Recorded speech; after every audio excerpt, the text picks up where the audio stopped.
As esculturas. Os escultores egípcios eles pretendiam traduzir na pedra a ilusão de imortalidade. Com esse objetivo, eles exageravam muitas vezes na proporção humana, dando às figuras representadas a impressão de força e majestade. Observem a imagem ali do lado. A gente tem o faraó em rigorosa posição frontal, né? Os braços estão grudados ao corpo.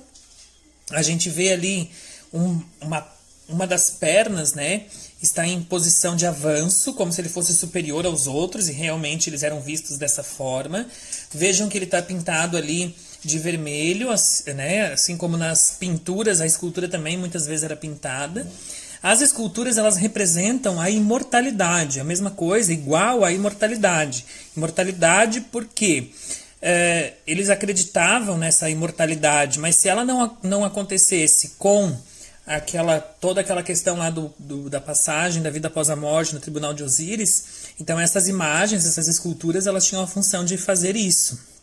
E mais, as esculturas feitas em ouro, que foram encontradas dentro das pirâmides, elas tinham como objetivo o seguinte: assegurar que se a alma do faraó não fosse para uma outra, né, dimensão aí, mágica, né, enfim, essa alma ela iria habitar dentro de uma escultura feita em ouro, que se chamava Ka, que ficava dentro das pirâmides.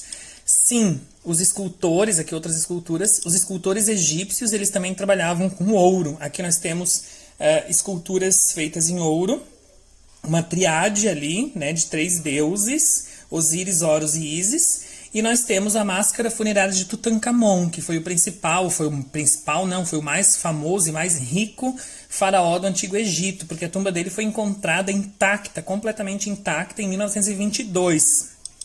Em 1922, Carter encontrou uma passagem que dava para a tumba secreta do Tutankhamon. Por que tumba e não pirâmide? Porque só a parte da tumba, a parte submersa, estava pronta. A pirâmide, a parte de fora, não estava. Por isso que não saquearam ela. Né? Então, assim, mas foi por acaso que ele encontrou? Não. Ele já tinha 15 anos que ele estava tentando encontrar a tumba secreta do Tutankhamon. Lá no Vale dos Reis, acredita-se que ainda tenha hoje perdidas algumas tumbas secretas aí que estão, né, realmente muito secretas, né?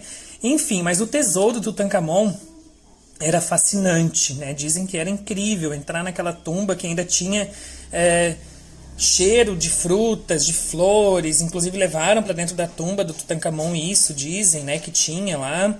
Enfim, muitos objetos, mais de 5.000 objetos encontrados lá dentro, entre eles objetos de uso pessoal, ornamentos, vasos, inclusive uma adaga feita de um material extraterrestre, de meteorito, né? Então, o caixão real do faraó está ali, vocês observam, ó. Eram 3 caixões até chegar ao corpo do faraó, um deles era de ouro maciço. Os itens encontrados foram todos carregados para o Museu do Cairo, exceto um dos sarcófagos, um dos caixões reais que ficou lá. Bom, aqui nós temos então a máscara funerária novamente, feita em ouro, pesa mais de 10 quilos essa máscara em ouro maciço. Aqui alguns objetos encontrados dentro da tumba, um vaso aqui de alabastro, que foi encontrado na tumba também. Aqui um caixão real, um sarcófago de Tutankhamon, né? A múmia, o faraó Tutankhamon, né? Ele ficou dentro desse caixão, desses 3 caixões. Um deles era de ouro maciço, né?